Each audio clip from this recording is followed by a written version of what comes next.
for this very important conversation. I would like to thank the Mizrahi Committee for everyone giving their own contribution in making this event happen and all other events. I'd like to thank Mr. Rowe and King David High School for lending us their beautiful new assembly hall. And I would like to thank Rabbi Dweck and Rabbi Shaw for traveling all the way from London to join us tonight. Before we begin, I just want to share a small idea about Chanuka. The parshiot that we read over Chanuka, over this time period, every year it's always Vayeshev and Miketz, the story of Yosef, a dramatic story. In addition to the themes that are in the dreams, right, about the Giburim B'yad Chalashim, the Rabbi Miyad Ma'atim, like the mighty in the hands of the weak, and the many in the hands of the few, those are reflected in Yosef's dreams with the wheat bowing down to him and the fat cows swallowing up the skinny cows. Rav Mirsky in Hidronei Halacha points out how incredible the scene of Yosef, a prisoner, in shackles, standing before Paro, all of his advisors. Paro is the god of Egypt, right? Polytheism. And rather than taking credit for the fact that he was able to interpret dreams, because this was his ticket out of jail. He was already in the pit, second time in jail. He brings God into the conversation in 4 separate psukim. He explains when Paro asks him to interpret his dream that's disturbing him, he says, Biladi Elokim Yana, God will answer you. And in 3 other psukim as well. Until towards the end, we see that Paro also mentions God and brings God upon his lips. As he says in the Psukim, Ish Asher Ruach Elokim Bo, he recognizes that the Spirit of God is within this man, and that God has shown Yosef what is going to happen in the future. Yosef is a role model for someone who navigates foreign cultures while always bringing God into the conversation. His foundation and identity are solid, even as he faces Egypt alone. All the more so. On a communal level, this is what Mizrahi represents. Using religion and Zionism, orthodoxy and modernity, always bringing God into the conversation. So tonight we are honored to present to you 2 leading rabbis, Rabbi Dweck, the senior rabbi of the S&P Sephardi community of the UK, the country's oldest Jewish community. In his capacity as senior rabbi, Rabbi Dweck serves as the president of the Council of Christians and Jews, deputy president of the London School of Jewish Studies, ecclesiastical authority of the Board of Deputies of British Jews, and standing communal member of the Conference of European Rabbis. Rabbi Shaw, previous director of the United Synagogue and rabbi at Stanmore Synagogue, he's currently the CEO of Mizrahi UK, who is developing the future of modern orthodoxy and religious Zionism leadership for the community. He's the writer and presenter of Dreams of the Nation. He's also written and narrated several films about the Chagim which have been seen globally. He speaks widely, both in the UK and in the USA, South Africa and Israel, and is beloved and inspires all around him because he himself is inspired. So tonight we are going to open up with a few different topics, and this is a conversation that will take place here. So I wanted to begin with our first topic. Is there a change in support for Israel from UK Jewry? And if so, why? And what can be done about it? Before we start, firstly, thank you so far. We came to the station and we've got beautiful dinner in the car. So tremendous. What's Benny's or something? Never heard of it. I've been here for 2 years. But it was very, very nice. So thank you for the hospitality. Can't hear. So you can't. I won't comment on that one then. Okay, so we'll have to have a loud conversation, I guess. I mean, if you've been on the train with us, you've already heard 2 hours of conversations. You've missed the first bit. We covered quite a lot of topics there. So we're just... pretty much done. Yeah. Has it changed? Has it changed? I mean, do you think it's changed? I don't know that I would say that it has changed internally. In other words, in the Jewish community, I think that it's been challenged terribly. Probably in the most pronounced way with our youth, with our younger people. I mean, there is an inundation of anti-Israel rhetoric that is running in popular culture. And, you know, if I think about my 15-year-old son, who, like his friends, is engaged online, there is incessant rhetoric vilifying Israel. And my son and his friends, and I know that they're essentially a sampling for people, that the entire demographic, across British Jewry. And I don't think that it's limited to British Jewry. I think that young Jewish people all around the world, because one of the things that being online, I hesitate to use social media, because social media is one aspect of being online. Yeah, I mean, the minds of, I mean, if we're honest, it's our minds as well, but, it's easier to talk about the kids. But our minds, for all intents and purposes, are regularly online because all of us, the majority of us, have phones, and very rarely do we use them as phones. The majority of the time we're using them as many other types of device, right? Whether it's cameras or the source for our news, or the way that we're, interacting with other people, usually via text or voice note or whatnot. But the bottom line is that device connects us to the globe. Literally connects us to the globe. And whereas, for many of us, when we were younger, we thought locally first. And then maybe we'd pick up a paper and see what was going on in the rest of the world, and we might see that there was issues in other parts of the world, but for most of us, our minds always came back locally. For our kids, their minds really never come back locally. They don't really even start locally. Their minds are regularly globally oriented. And as a result of that, the global rhetoric on Israel is swimming in their minds.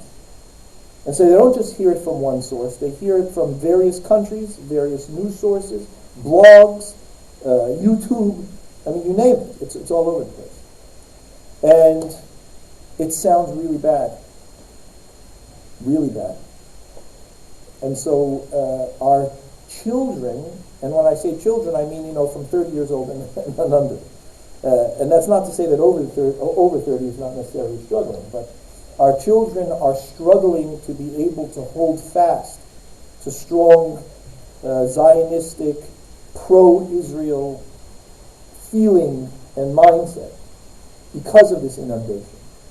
So one of the things that we did, for our kids just at the S&P alone during COVID and during, a lot of the upsurge in this rhetoric, was we had, time for them online to be able to speak to experts, to give them perspective on what it was that they were hearing, to fill in the gaps, to be able to give them context for the data points that were being thrown out. And I will say parenthetically on data points that that's a very serious problem, Israel or not. The majority of the way that our minds are engaged today with almost any information is that we are engaged with data points of information. We are not given contextual meaning to that information. Or for that matter, if there is any contextual meaning, it is extremely subjective. So our kids are running with that difficulty. And I think because of that, it's threatened. Would I go so far as to say, has it changed? Has it shifted? Have all of the young, has the young Jewish cohort shifted its mindset around Israel? It doesn't want to. Our kids don't want to be against Israel. But they're finding it much more difficult than any of us today. And I think that that's really the core problem. And I know you asked me what is changing, and you weren't necessarily asking for a solution, and I'm not going to be so presumptuous to say if we do this, we've got it. But I think a core element of solution is context. Our kids are inundated with data.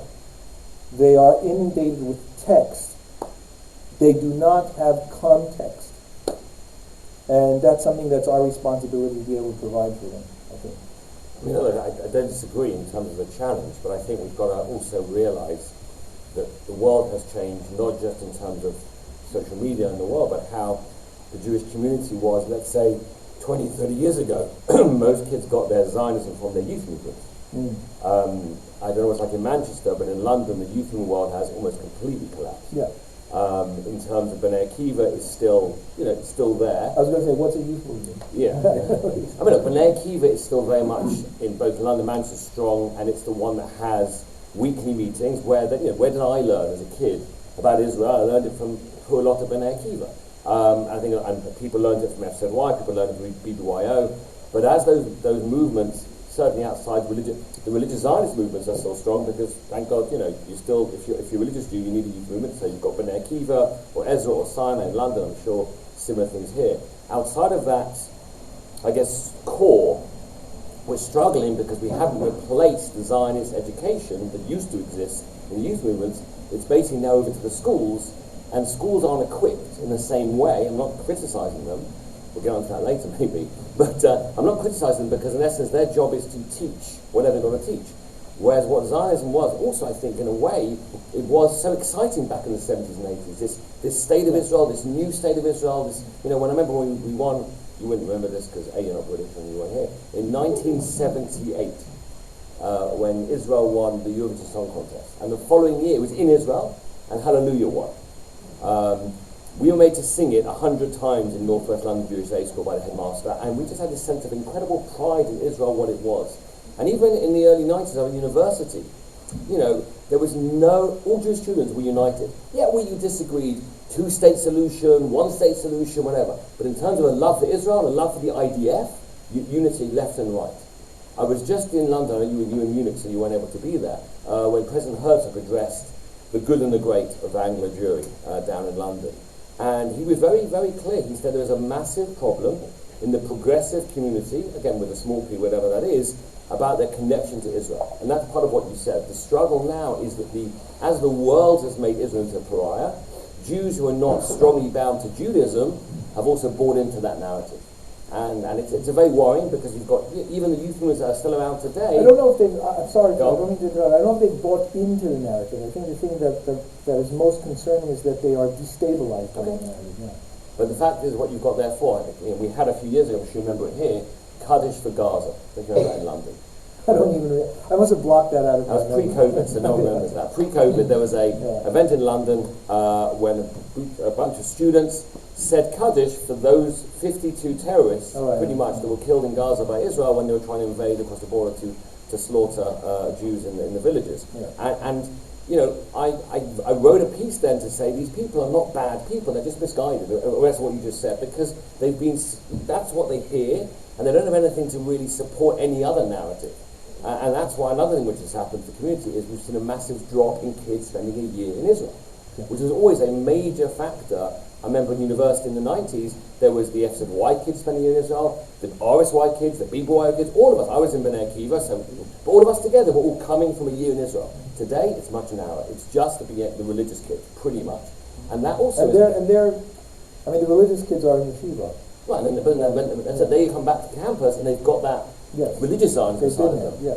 But now it's vast majority now of non-religious Jews in England, which makes up a lot of people on campus, haven't got that. So it's a real challenge now. And again, solutions, we said this is what it's called. This is called struggles and solutions, what do we call it?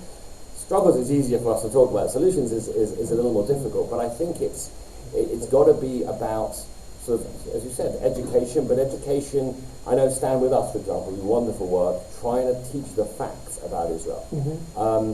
But I think one of the reasons why Mizrahi created the Dreams of a Nation, which we'd love to bring to Lauderdale Road once we open up again, is to teach the lesson that Israel is not 70 years old or 75, it's 3,000 years old. That our relationship with Eretz Israel goes back to Avram Avinu and so on and so forth.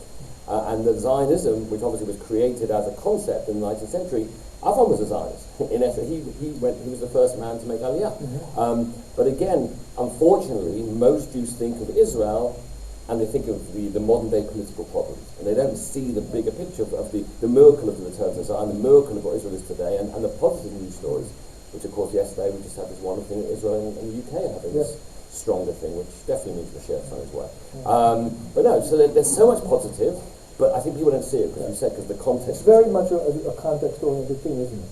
I think it's very much a question of being able to qualify information. But where are they getting it from? Right, well that's the thing. I'm saying that they're getting this inundation of information from a myriad of sources, and we are finding ourselves on the back foot, right? We need to be proactive about that. We have to know that this is what's going to happen. You saw last week here, I think it's here, there was this horrendous article or headline from Manchester News saying, you know, I can't remember that headline, when the murder of the wonderful young man, they said that, you know, Israel shoot dead Palestinian, which was a ridiculous headline, and it was complained to very much, and they apologised. But what I'm saying is, if you don't know the context, you might say once there's Israel, once again. And what is a terrific horror terrorist crime against Israel is now flipped around.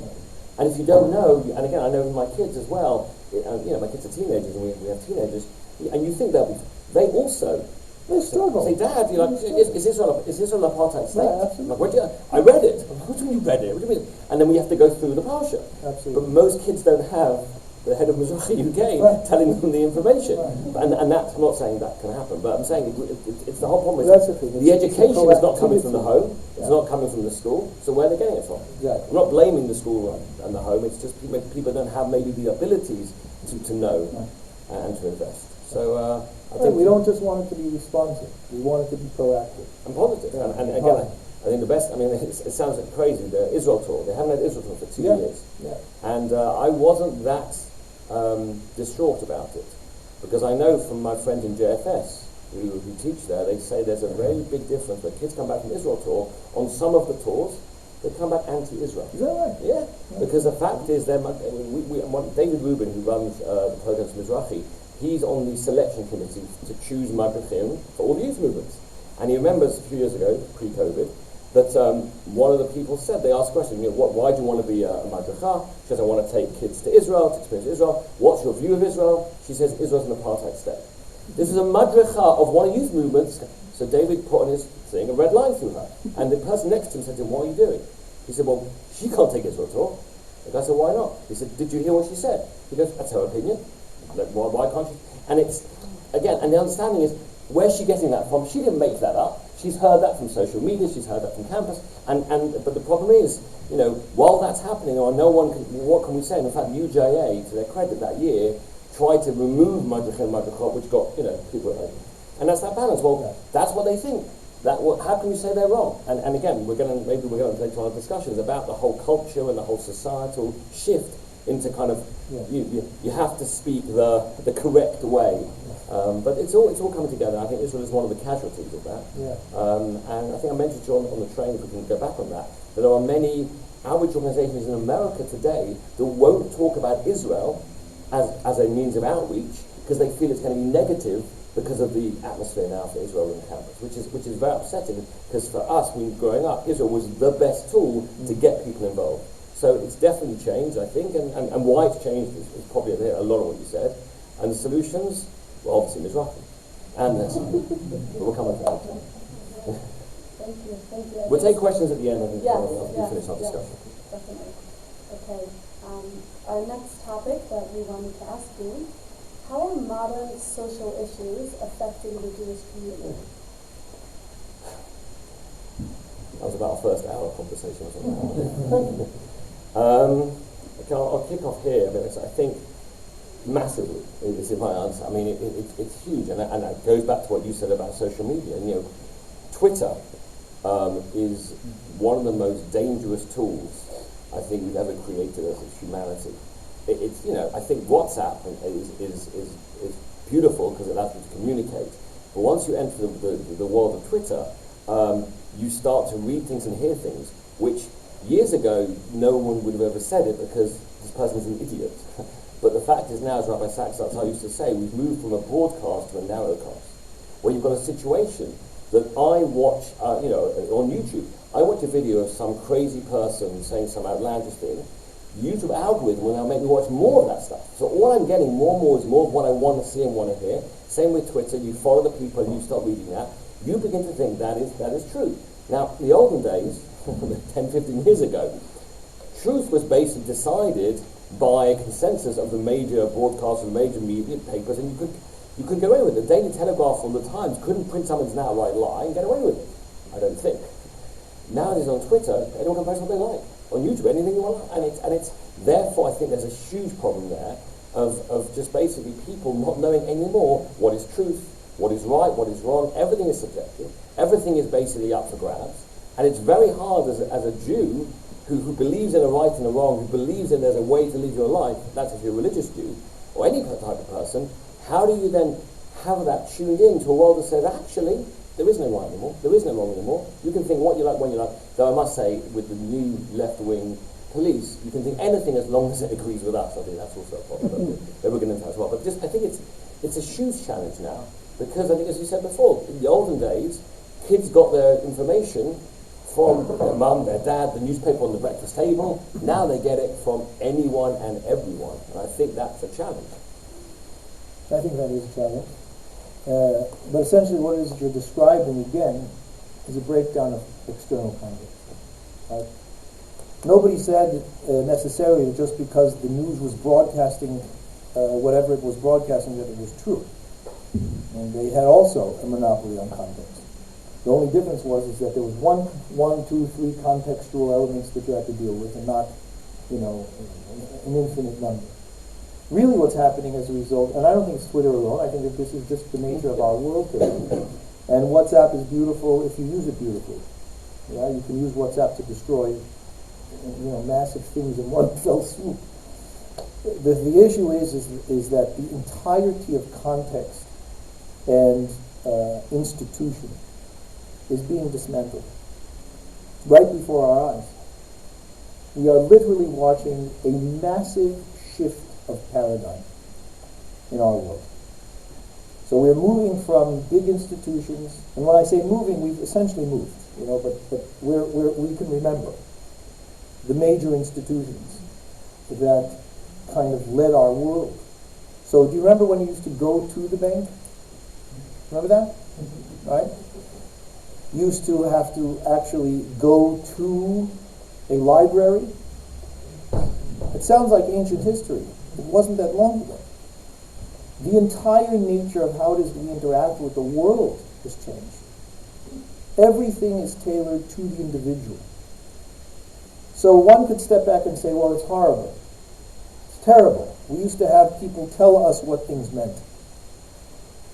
And so I relied on the Dewey Decimal System at the library, and it told me where things belonged and how they should be categorized. And I listened to the news, and they told me what information meant and how to categorize the things that I heard. And I went to the bank, and they told me what I was supposed to do with my money and how, and on their terms and their hours, which was basically 9 to 10 in the morning or whatever the case would be.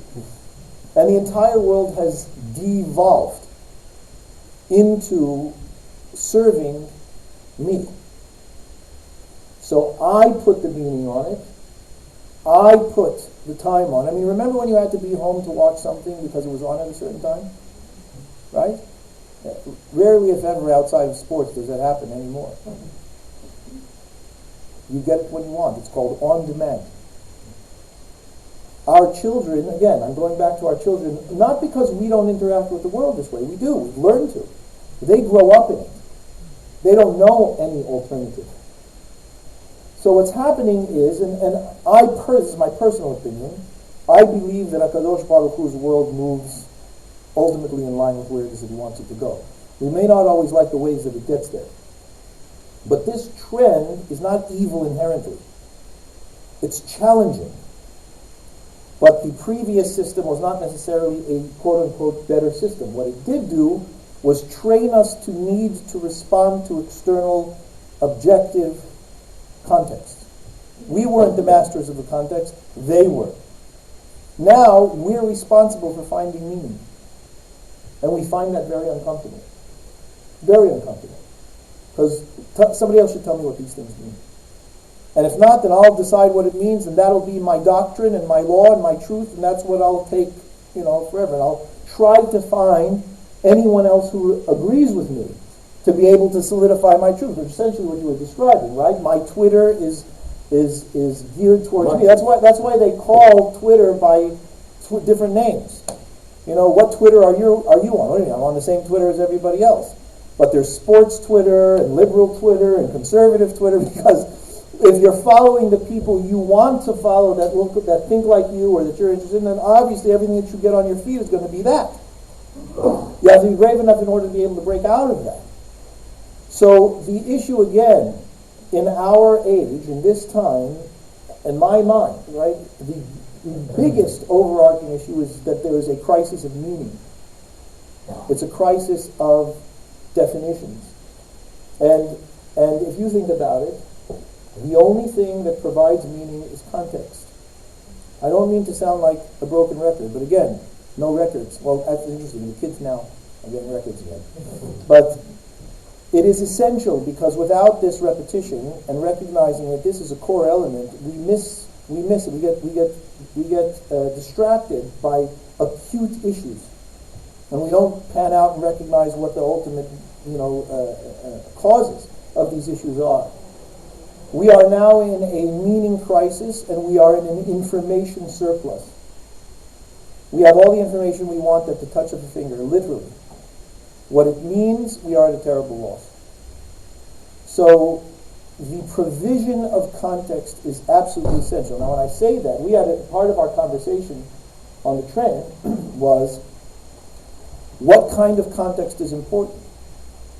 So Rabbi Shaw, and I don't want to speak for Rabbi Shaw, but I'm going to tell you what I understood from Rabbi Shaw, and Rabbi Shaw will be able to elaborate.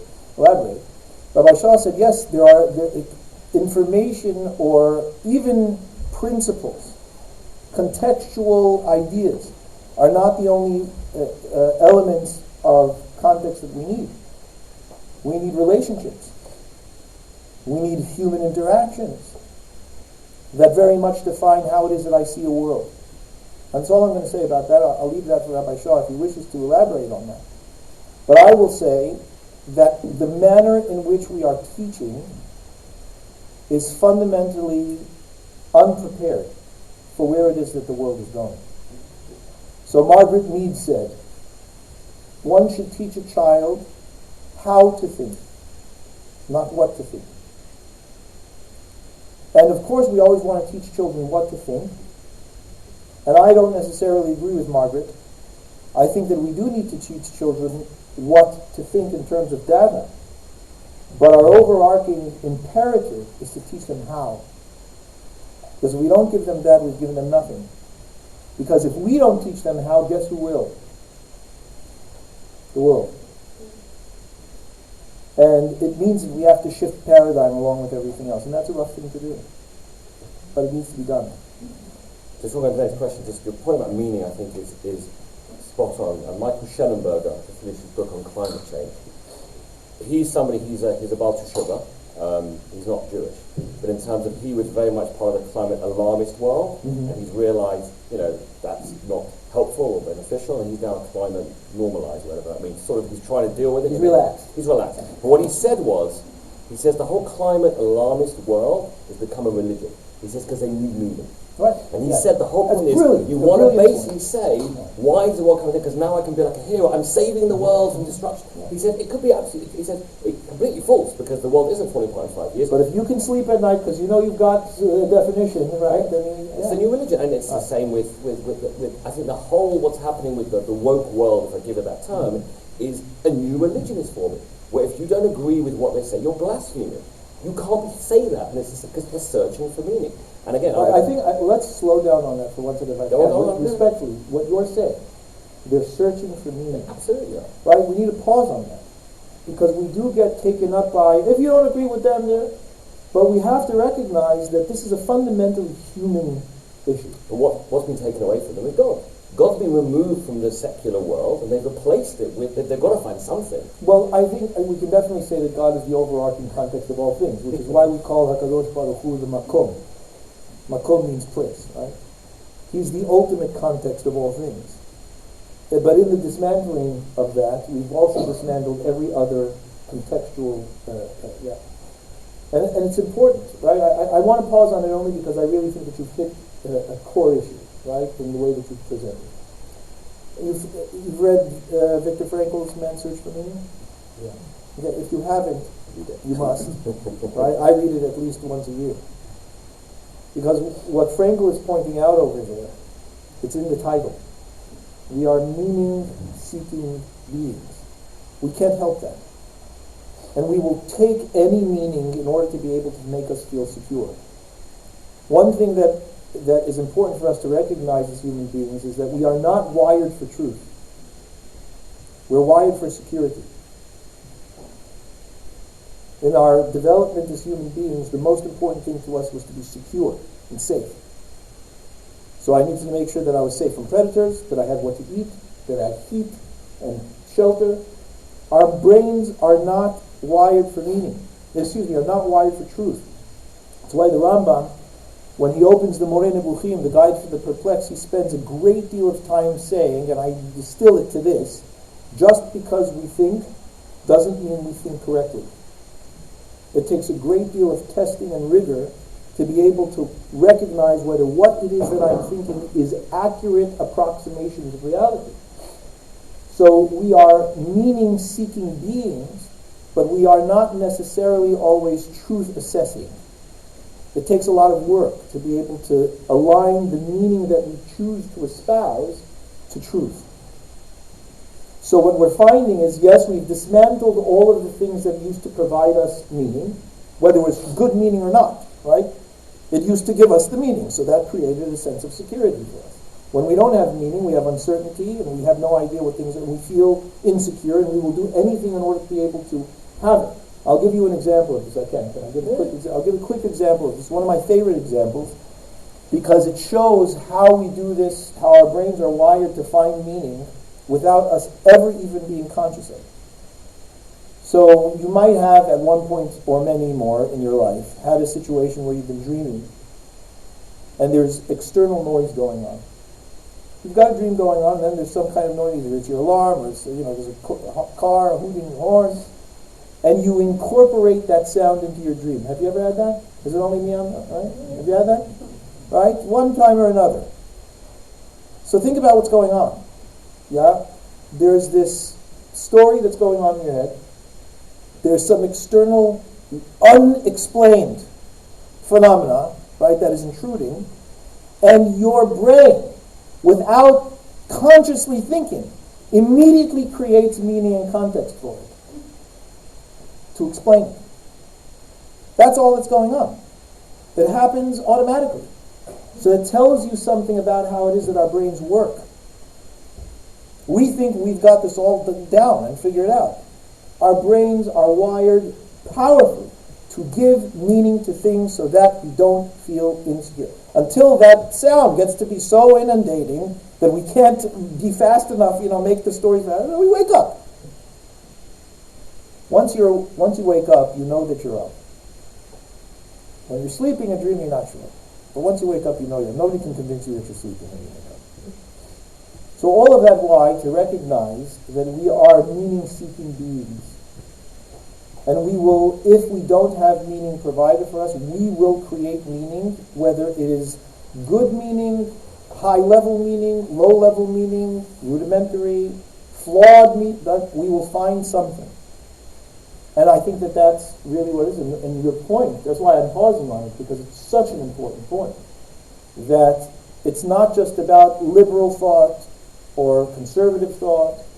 It's a matter of feeling that we are losing our touch, our connection to where reality is going.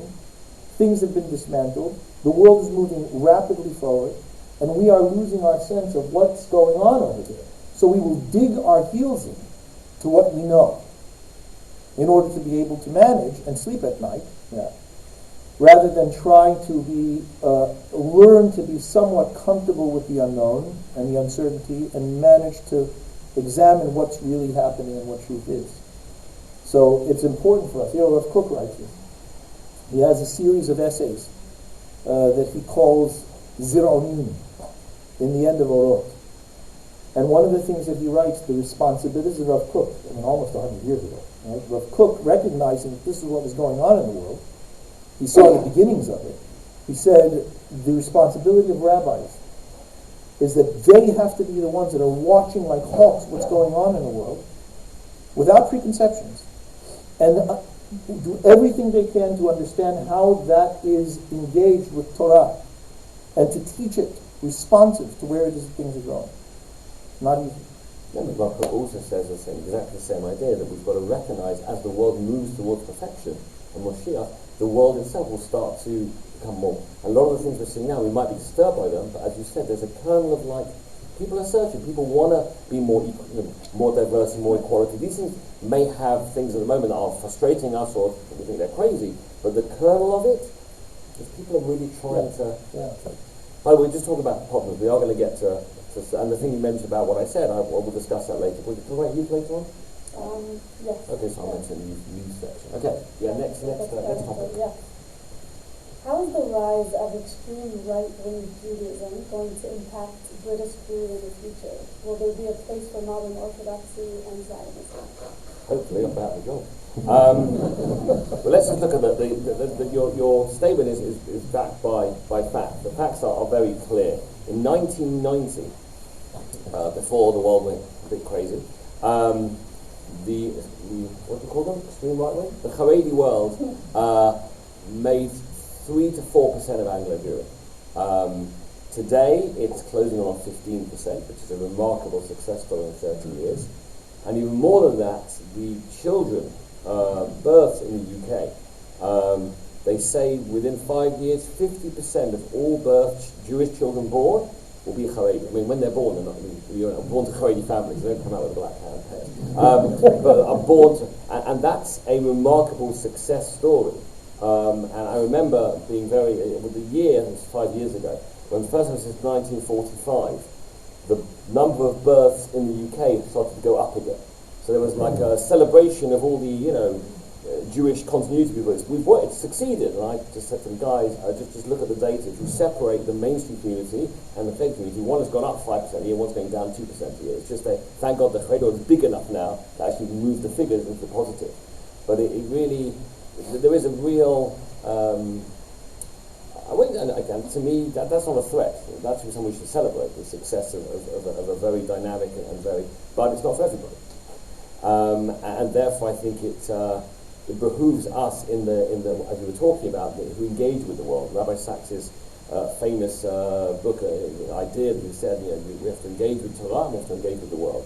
And in his final pamphlet as chief rabbi was that Judaism engaged with the world. And he said that the two fastest movements, and you probably read it I can quote it in the magazine, the two fastest movements today are from Jews who are sort of disengaging with their Judaism at the cost of engaging with the world, and Jews who are engaging with their Judaism at the cost of disengaging with the world. And the idea is, how can we find a paradigm that says you can engage with your Judaism and you can engage with the world? And the challenge is, that's not easy. It's much easier to choose one or the other. To totally disengage with Yiddishkeit and just be a good secular Jew, or to totally engage with Yiddishkeit and be a good Haredi Jew. But to be that in the middle when you're trying to find that balance of, and we discussed it on the train, the email that you received about something saying, I want to be religious, but I love sports. And how do you do that? And his Rav said to him, it's so silly. That's not an answer. The guy's genuinely asking, I love my sports, I'm a sporty guy, but I also want to engage with the world. I want to be a religious Jew. So it's how do you find that? And I don't feel threatened at all by the rise of Haredi world, but I think we have to make sure there is another voice that is out there that says to the rest of Anglo Jewry or UK Jewry, you don't have to be, Haredi to be for them. You can also be religious. I'm an Orthodox. I mean, again, you probably the same thing. If I got a pound coin for every time someone said to me, "You're an Orthodox rabbi? Where's the beard?" I'd probably be fairly wealthy. That's how many times it's been said to me over the years since I became a rabbi 22 years ago. But people, and I think part of Mizrahi, and I'm sure in SFP as well, part of what we have to do is to say to people, this is also Torah, this is also Judaism, this is also what the Rishonim and the practice. There is another way. And I think if we don't say that, if we don't manage to present that, we're going to completely lose the majority of Anglo Jewry and world Jewry. There has to be as Rav Hirsch said in the 19th century, he says we have to create a Torah in Derech Eretz, a Torah that is, which is just Rabbi Sachs, Torah Chachma, YU, Torah Madar, but that whole idea, and I'm sure there's other ways of explaining it, but if we don't find a way to do that, we are in severe, what's to the right of us, B'vakasha, it's great. But what we are dealing with is not just our hashkafa, but it will have absolutely massive ramifications on how Anglo Jewry or UK Jewry moves forward if we lose them, or we can still connect them to a basic Masorah. Yeah, no, I think that. I think there is something unique about this for the Sfaradim, because this question of Torah and Derech Eretz or Torah U'Madah and so on for the Sfaradim was never a question, historically. I mean, to us it was matter of fact. But of course, we engage with the world and the Torah as our lens and framework. There was never a question in the broad Sephardi culture for the last 1,000 years with regards to that. So it's something very endemic to the Sephardi mind. We don't think about how are we going to do this. It's just kind of how we've always seen our parents, grandparents, great-grandparents do this. And I talk about not having a beard. My predecessors in the S&P, the majority of them didn't have beards for the last 300 years. Some did. Majority did not. There's a picture in the Montefiore Hall of Lauderdale Road of Hacham Raphael Meldula. He was one of my predecessors in the 19th century, towards the end of the 19th century. And it's a picture of him wearing a tricorn hat and a black cape, and he's standing like this. And he looks like George Washington, essentially. He was a tremendous Talmid Chacham. Till this day, there are Hasidim. We're talking about, black hat coat Hasidim that go to his grave every year to recognize his yortzeit. Yeah, he wrote Chupat Hatanim, which was a very, very well-known book on Hilchot Nidah, and he looks like Lehavdil, right? Separate George Washington up on the wall. So these are things that to us weren't really questions, and to the contrary, it's a question of how for the Sfaradim, it's a question of how we maintain our heritage when there is a strong push otherwise. And if it was a push, why do I say push? Because it's one thing to be able to say, okay, everybody's coexisting. There are different approaches and different ways and different minhagim and different misorah, right? There's different traditions. But what sometimes happens, unfortunately, is there's critique of if you don't follow this, then it's tantamount to being irreligious. And that's a concerning thing. And that causes a great deal of self-consciousness when that is the rhetoric. So that would be the only thing that would concern me, this is not unique to Haredim. This is in the religious world in general. As a Sfaradi, I felt this among Ashkenazim in general. And I don't mean that in any critical way. I'm saying that in terms of my experience. That the average Ashkenazi would hear that, for example, we don't have Yizkor. Or they would hear, that I grew up with the most religious people in my life. And I'm talking about, my grandfather, Alav Shalom, used to get up in the morning, go to the first minyan, sat and studied, at least half the day, was meticulously careful in every halakha, used to set the table for Shabbat, wouldn't let anybody else set the table for Shabbat because he insisted that the zechut should be his, and he walked around without a kippah. I knew rabbis that walked around without kippot, that were tremendous Talmidei Hachamim. Hacham Matlub Abadi, he was Rabbi Chacham Ezra Atiyah. You know Chacham Ezra Atiyah? No. Chacham Ezra Atiyah was the Rosh Yeshiva of Porat Yosef in Yerushalayim. Chacham Obadiah Yosef, who I'm sure you've heard of, right? Obadiah Yosef, was a student of his in Porat Yosef Yeshiva. Right? Some of the great rabbis of the 20th century, the Sephardic rabbis of the 20th century, all studied in that yeshiva.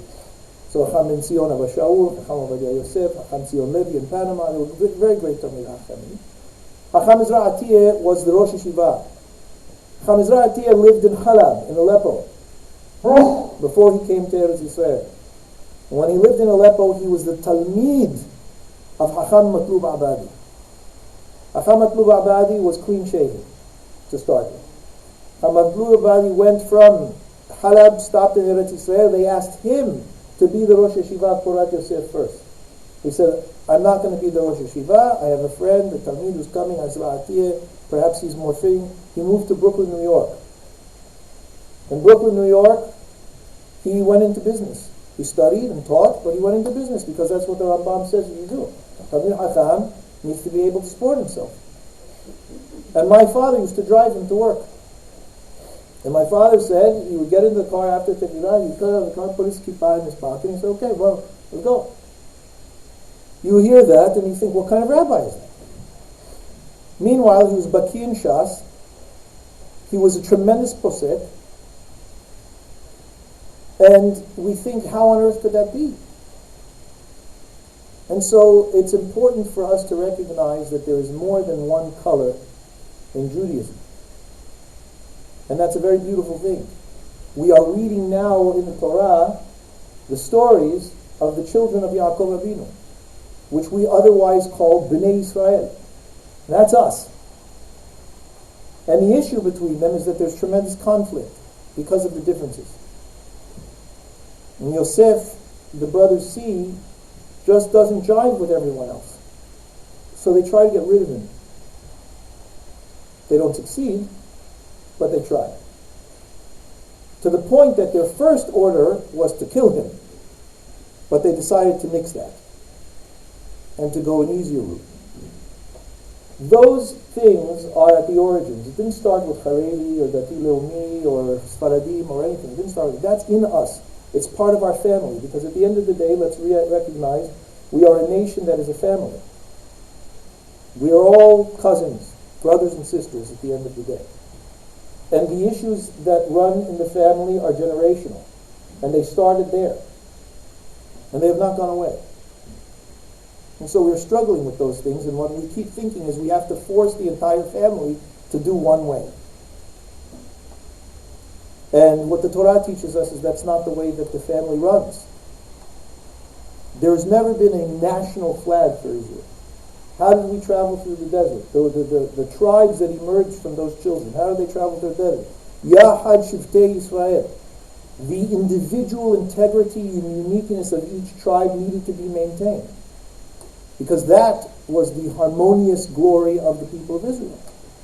Our job is not to find homogeneity. Our job is to find harmony. And harmony is different notes playing in unison, in which the unity is more beautiful than a single note. And that's still our struggle. It's been our struggle, and it remains our struggle. And until we recognize that that's something that we must deal with, and that the answer is not to homogenize, but to harmonize, we will still struggle. About the point you made about the halacha, we've got a situation now where, unfortunately, it's a term I've heard used before, that nowadays in modern Judaism, we've stopped worshipping Hashem to worship the halacha. And it's become very much a religion that is, kids seem to get more worried about if they can finish their kazayt of matzah in 4 minutes than whether or not they're kind to their fellow Jew. And it's like with certain things, because we may say that if we did different colours, different stripes, we can't help but say we have been influenced over the last, again, maybe not Sephardim, Ashkenazim. Everybody's been influenced. We're all, see, one of the things that's happening is that we're all mingling, which is a beautiful thing. We used to be in our own silos, So that's part of the... But the situation is, therefore, we're raising children, back to youth again, that, what are we stressing? And the fact is that it should be allowed to be stressed. As you said, there are different ways of doing things within the Masorah. But I think we've got a situation where we are... So certain parts of Jewry have really moved towards not a chumrah approach to life, but very much a fearful approach. I mean, I know certain aspects of many students who their first experience with Yiddishkeit was being told, it's you're gonna burn in hell or whatever. It's a very negative, and there isn't that kind of sense of ahava and a sense of a kind God and Jews today. I think there's a lot of fear in there. And I think it makes me on the train about we were speaking somewhere and someone spoke before at school, and the teacher before kind of told me like to fit together. Erev Yom Kippur, was that story? Oh, right. I was speaking in a Jewish day school, Erev Yom Kippur, and before me the principal got up and basically said to them, "We're horrible, and we need to hope that HaKadosh Baruch Hu will not treat us as horribly as we are." And whether that's, there's an element of truth to that or not, I question whether that's the best message to give to the student body, who are young and not aware of that. I want to, if I can, I'm concerned to say what it is that we're worshiping. I believe everybody's worshiping God, so I don't want to. I'm concerned to personally to say. I think that perhaps what's happening is that there are assumptions that of course we're worshiping God. And then once you know that, let's focus on the halakha. And I think that what's happening is that used to be very much a household teaching, right? It was something that a child growing up in a household that was oriented towards, observance, kind of got it from osmosis. And again, our children are growing up in global contexts, and so that's much more diluted today. Don't back on that. What I'm saying is, you have to, again, I know this, you have children who are brilliant at Gemara, but have no emunah. That's what I'm saying. Because I think that those elements... it's gone wrong in a way that we haven't... What used to be natural in terms of kids grew up... Well, someone said to me, we've replaced Yiddishkeit with Frumkeit. Maybe that's another way of saying it. It used to be much broader context. You grew up with it. It was part of the kehillah. It was part of it, and now it's a very different world, and therefore it's difficult. And again, I think Frumkeit is maybe not as healthy as Yiddishkeit. I mean, I know that obviously you've got to describe what two things are. But what I'm trying to say in terms of the worshipping is in terms of we've maybe lost sight of what is halakha is there because you're supposed to find a path to Hashem and have that going through your life and a meaning and all these things. But I'm saying if you don't have that, and I think a lot of people can be great learners, tremendous. Again, you would not. In your story about the Chacham, they were absolutely of their Hashem and Ahavat Yisrael. Those things were a given. I'm saying what's happening today more and more is that those things aren't a given anymore. Maybe because as we discussed before, that those are part of the problems of trying to be a religious Jew in a global world. And again, a lot of these problems we're talking about are not UK. We are now the globe, but obviously it's the UK as well. So I just think there's I think again. Well, I think perhaps what we can. Well, I hear that, and I don't think we're disagreeing. What I would say is that a way that I might put it is that we require a more robust education for our kids. Yeah, so we've become very used to the fact that we assume that certain things are provided, and that we need to develop one particular aspect. And what I think you were pointing out is that we assume that the emunah aspects, right, are provided, and that we want to now enhance the practice and the guidelines for practice. When what's happening is that yes, we want to enhance the guidelines for practice, but it's being enhanced without the core elements that are supposed to be inherent, because they're not inherent. And I don't think that there's anything, I'm just going to say, I don't think that there's anything wrong with adding an element of fear into our service of God. But it does need to be part of a more robust approach. Now, the Rambam writes in the 10th chapter of the Laws of Tshuva, which are remarkable because he's the only one who did this, who actually put all of the concepts of Teshuvah into halachic form and framework, in 10 chapters. And he does say, he says, look, when we teach children, when we teach anybody at the beginning, we tell them, don't do this because it's bad. It's going to get you in trouble. We tell people. What he says is, you never leave them there. You never leave that as the education for the rest of a person's life. He says, Ad shetirbe da'atan, until their knowledge expands and broadens, and they end up serving from love. And that is extremely important, right? We need to be able to see it through. So it's okay to begin with, that's not allowed. Don't do that, right? That's okay. But it needs to be able to be broadened. It needs to be able to see, we have to see it through to its wholeness. And the Rambam talks constantly about moving from yirah to ahava, from fear to love. And so it is important that our love also, in all of our relationships, has an element of reverence with it. Is it not so? Love without reverence is not genuine love. Because what reverence provides is boundaries. And if you love without boundaries, there's nothing there. There's no definition, there's no self, there's no other. That must be there.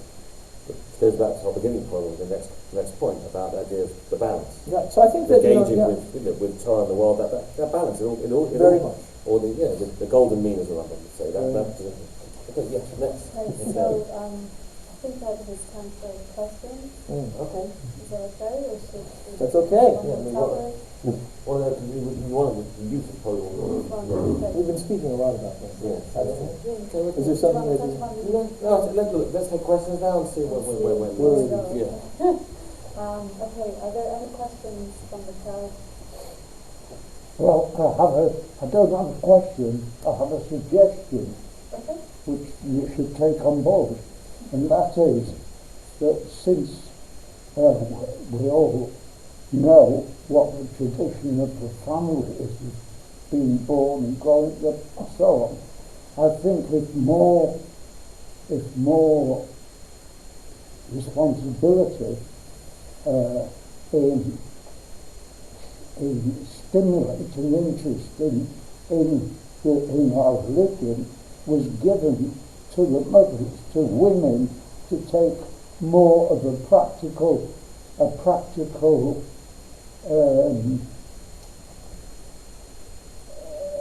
function in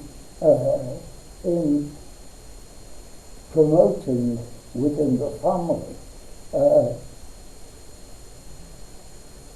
the religious aspect of Judaism. I think you could reverse, before it's too late, a lot of the apathy amongst young people. I really do. I mean, the fact is, you're absolutely right. I mean, one of the biggest problems that we face, and this is part of, I guess, what I will discuss with you, is when we basically, in the olden days, even today, the most important part of the Jewish kid's life is the home they come from. There's been studies done. Education is one thing, but the most important part of education is what you get from the home. The problem is, as Rabbi Sachs said, many parents outsource education to the school. And by doing that, they say, well, kids are at Jewish school, I'm done. And what you have to do is first wake up an entire generation of parents to realize, no, I think you said it on the train to me, the greatest teacher in the world is your mum and dad. Okay? And the problem is we've forgotten that because we thought, and I'm not blaming Jewish schools, we thought, build Jewish schools, it'll be fine. Well, 30 years later, we built so many Jewish schools, and this is absolutely stunning, but it's not fine. This school is beautiful. What I'm saying is, because it's not about the school, it's not about the shul, it's about the home. And until we can wake up the Jewish community, mums and dads, to realize that they have to take responsibility, it's going to fail. And to me, the way we do that is actually through the shuls. I'm a big supporter. I think community is the structure of the Jewish world. Why? Because who comes to a community? Families. And that's where we had a discussion last week in London, discussing how it used to be that shul was kind of the centre of the community, and it's kind of no longer. It's now the school's the centre of the community. And school is great. School does amazing stuff. But you need school and shul and home. You need the three kind of pillars of the Jewish world. And unfortunately, I think at the moment, I said many years ago, you think of a kid having one arm in school, one arm in shul, and two feet on the ground being home. We've created a one-arm cripple. Because all we really give lots of kids, all they get is Jewish school. They have no shul and they have nothing at home. And that's a tragedy. And that's really where I think so much and the work we're doing now in Mizrahi is focused on, because unless we can give kids a meaningful Jewish education and get the parents to buy into it, we're really in a bad situation. No, that's not exactly what I meant. Go on. Yeah. I think it's necessary that women are given more to do within the Jewish within the Jewish religion. This business of shoving people to shul, encouraging them to shul,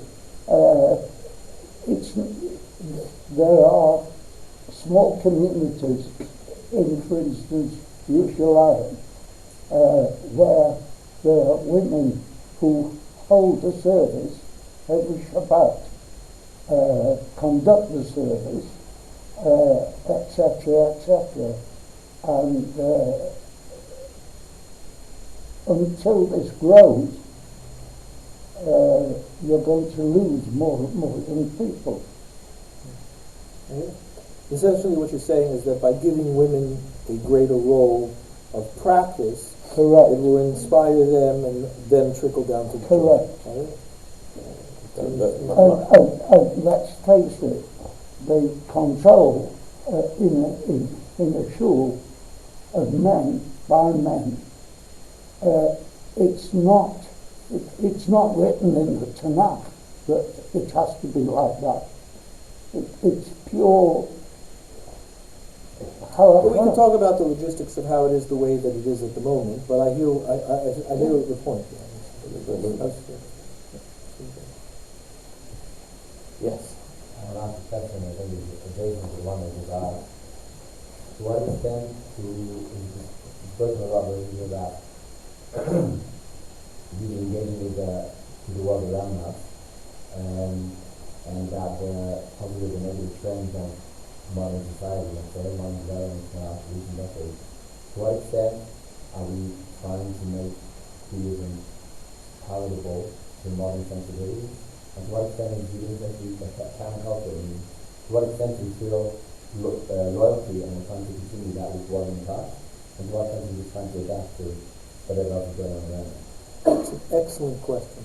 Thank you for asking that question. Because I think that a lot of people get confused about that. Right?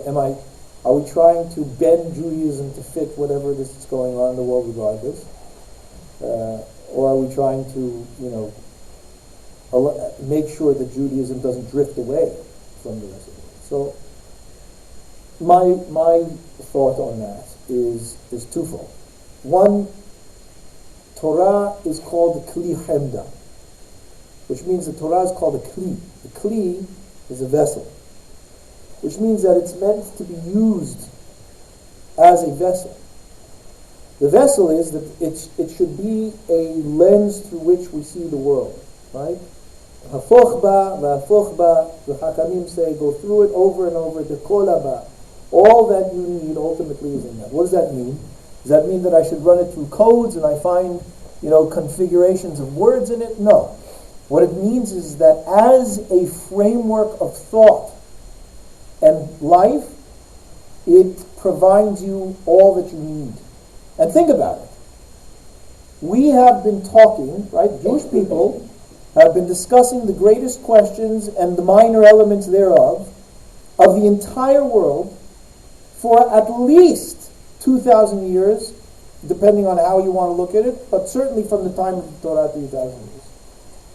That you study Talmud, and there is not a subject under the sun that Chazal feel uncomfortable with, that they will not engage in, and that they will not discuss. So that's the first thing, right? What we're aiming for is that Torah should be used as a lens through which to see the world. Now here's the problem. You have to study Torah in order to be able to have that lens. And if you're not going to study, then we need people who are studying that can guide and recognize Torah from that perspective and use it in that way. So that's the first thing I'll say. The second thing I'll say is the question then is, well, how do I deal with the modern culture? I have to ask several questions about it. I need to approach it from a humanistic sense, and what I mean by that is that we have to recognize that human beings are what populate the world, right? The human cohort's what we're interested in. And so we have to think about, well, what elements of trends, thoughts, approaches that we are seeing are human-centered? What aspects of them are valuable to human life and development? And how do those things correspond to what it is the Torah might say about those things? So we have to be able to ask various questions when we examine. We need templates in terms of being able to look at things and say, well, how are we supposed to relate to this? And we can say, well, does the Torah speak about it at all? All right? And if the Torah speaks, what does it say about it? And if it doesn't speak about it, well, what are the human aspects of this that might relate to other things that Torah talks about in terms of humanity and life and so on? And what things are new? And what things are superficial to it? What things are core to it? Those are very serious questions that must be dealt with. My point in that is that it's not enough just to simply watch the news and say, oh, I think that, Gemara and such says this. This has to be an active, rigorous endeavor. So no, we are not saying, I'm certainly not, I don't think Rabbi Shaw is, right, saying that we need to bend Judaism to fit with the modern world. Maybe it does, maybe it doesn't. Maybe the trends in the modern world just don't fit to what it is the Torah would have us do. That's absolutely possible. But we do need to be able to recognize what elements. And there may be elements that we are very surprised to find that, the world is moving this way. Torah discusses certain things about it, and then we have to be brave enough and clear enough to be able to respond to them realistically and honestly. Because HaKadosh Baruch Hu surprises us. It's one of the greatest lines in the Navi, where HaKadosh Baruch Hu says, Lo machshavotay machshavotechem. The way that I think is not the way that you think. If you think you've got it, think again. Lo darkechem derachai. Your ways are not my ways. I don't do things the way that you do. You know where the Rambam brings this line? You've heard me speak about the Rambam a lot tonight. I always do that, so there's nobody like him. The Rambam brings that, he says, you can question, for example, the place of Islam and Christianity in the world. At the time of the Rambam, it was much more potent and much more dangerous. The Rambam literally had to run for his life with his family. He left at the Andalusia, southern Spain, because of the Almohad dynasty that was coming down into the south, and they were not as tolerant as the current regime. And he had to leave when he was 20 years old. He left Cordoba at 20 years old and ran for his life until he finally finally, after several stations, found safe haven in Egypt. And he says, not to mention the fact that crusades that the Christians were going through, all kinds of terrible horrors that the Christians were putting us through. And the Rambam says it's a wonderful development, Islam and Christianity. Why? Because they've brought the entire world to recognize our Torah, which we take for granted. It didn't used to be that there was a Bible in every hotel room. Nobody knew. Why should anybody pay attention to our Torah? We're a small Hebrew tribe. Why? They've brought the Torah to the global stage. They brought the mitzvot to the global stage. They brought the concept of Mashiach to the global stage. Yes, it's not the way that we would have chosen to do it. We probably wouldn't have written the script that way, especially with the casualties that it caused us and the suffering. But at the end of the day, it's getting to a point in where HaKadosh Baruch Hu wants it to get to. Lo machshavotay machshavotechem. My thoughts are not your thoughts. Lo darkechem derachai. Your ways are not my ways. I do things in ways that you wouldn't believe and that are terribly surprising. And that, by the way, is the literal meaning of the word Haredi. A Haredi shakes. That's what the word is. Hared. And a Haredi who is dedicated to God always shakes at the surprises of HaKadosh Baruch Hu in the world. You never know where he's going. Don't assume you've got the answers. So you're Hared Lidvar Hashem. You're constantly shaking at where it is that he might bring things and move things. You never know 100% that you've got it all figured out. So it's a long answer to your question, but I'm very grateful you've asked it because it's an important one that people, often don't focus on. That's my question. To me, I'm reminded that question reminds me of Shimshon Hirsch's one of his, I think, he wrote some amazing concepts and ideas, but he said, and again, remember, he was also being challenged in his time by the whole rise of the reform and sort of the Sofer in Hungary, and he said that the Gemara that talks about the Shabbat, that you're asked the questions when you die, and the question is, Kaveitim la Torah. Did you fix time to learn Torah? And he said that's how we understand the pshat of it. He said, but there's a deeper question Hashem is asking you. Kaveitim la Torah. Did you fix the times you lived into the Torah? Or God forbid, did you fix the Torah to the Itim? And he says you can always judge what is right by Jewish community if they did Torah, if they did Kaveitim la Torah. The times they lived in, they tried to make sure those times were fitted into the Torah. The Torah is your guide. But when you reverse it, and unfortunately what's happened in a lot of the Jewish world, they've kaveya itim, the Torah itim. They basically said, this is the world we live in, how can we change the Torah, chas v'shalom, to fit in with the times we're living in? And that's really the challenge today. Any ideology that is telling us to change the Torah to fit in with the times we're living in, says Rav Hirsch, run a mile. But if the Hashkafa is telling us we have to live in the times we're living in, how can we make the times we're living in be part of Torah? He says that is what, and that was what he believed in, of course, in his creation of Torah Derech. So to me, that's always that about Torah has always stayed with me to ask myself, what am I doing? Am I kaveitim la Torah or chasam Torah? Time for one more question. The title was Struggles and Solutions, and out now. I could listen to you two all night, so thank you for coming up to talk to us. But could you spend a few minutes on some suggestions for solutions and ideas for communities and for schools and for families as to how we can maybe just try and reverse this worrying trend? So I guess to me, I mean, when I where's Rabbi? Hello. When we were speaking as Rabbi Law about this, to me, and on the train as well, you know, we just last Thursday, to me, November 25th, 2021, to me was a day that hopefully will change for the better. I don't know what happened on that day. On that day, and it happened in Manchester 2 days ago.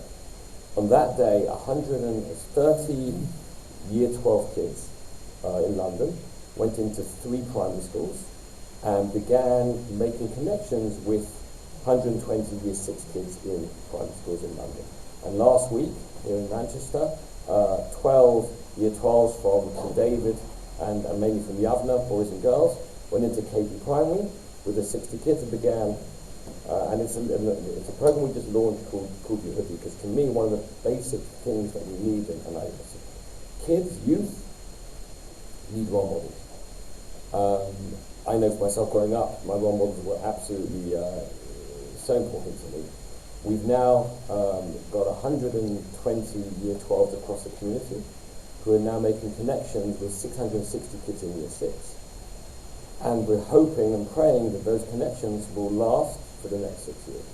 Because what we need to do desperately, and some of you discussed as well, I'm not just worried about the Yiddishkeit or their Zionism. What about their mental health? And what about kids today? Rabbi Dweck is, you know, we talk a lot about Chanuka, and I'm sure you'll come in a bit into this. We have to give kids role models, not just for the Judaism, and not just for the Zionism, but and who are these role models? They are the B'nai Akiva kids, the modern Orthodox kids, the kids who are having that, living in the world, but also passionate about the Judaism as well. So for me, and the idea is that when they move into Year 7, the relationships continue. Each group is 15 kids, Madrich, Madricha, and I've told the Madrich and Madricha, we had a training Shabbaton in London, I said, these kids are going to meet them when they're 10 years old, you're going to be with them till they're 16. Stay with them, learn with them, go on trip. We're going to do a whole lot of things with them, but the idea is it's based on 3 principles.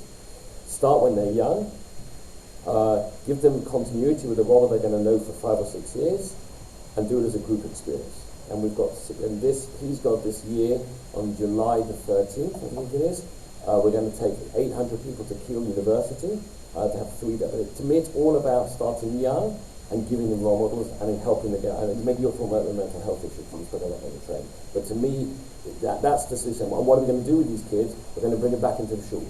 We're going to meet with all their parents, explain to these parents of KD, and say to them, we're going to give your kids role models, embrace it. Don't be scared about it. Because I think from my experience when I was the rabbi at Stam, I worked with kids in Tribe, you know, parents in the end were so grateful that their kids had role models, so grateful that their kids had people they could look up to. And what's beautiful about, and this goes to your question, what's beautiful about the Mizrahi or the Datilumi or the models Hashkafa is it's not threatening to people. These are people who live in the world and can connect with people. And I got a lovely email from Mrs. Clipman from KD who just said, like, it just lit up the school. These Year 12s came in from Yavna and just were amazing with the kids. And we think it's a real possibility. And I discussed it with Rabbi before we launched it, ideas, but I believe it's all about empowering our young people to be leaders and to be role models. Forget the rabbis. Let them do the leadership. And it started now. We've started in 15 schools across the UK, including Leeds and Manchester. And please God, next year it will keep growing. But that to me is a potential. It's not the solution. And I've also got ideas in terms of the next stage of that plan as well. I mean, Rabbi Shaw and I have been speaking about this project that he's been doing, and I'm very excited by it. I mean, kol kavod. I really think that it's a phenomenal project, and I wish it the greatest hatzlacha, because the hatzlacha of that kind of project really does help change things. You know, I'm skeptical at wholesale change. I think, you know, getting broad ideas to change massive, groups of people at once. There may be people who can do that. I'm skeptical of it. I believe in small, localized, meaningful, deep change, and hoping that in its success, spills over and moves forward. And when I say that, I'm not talking about your thing at all. I'm in 100% support of that. And again, I've told Rabbi anything that I can do to support that, I do. I think it's phenomenal. But I think what you're doing is, again, it's localized, starting localized, and it's hoping that it, grows. I'm looking at 4 things. And all I can share with you is essentially what it is that I can talk about ideas, but at the end of the day, what are we doing? And so I can say what I'm aiming at doing. So I've already started, together with a very close student of mine, Chanuka, an online learning program that we call the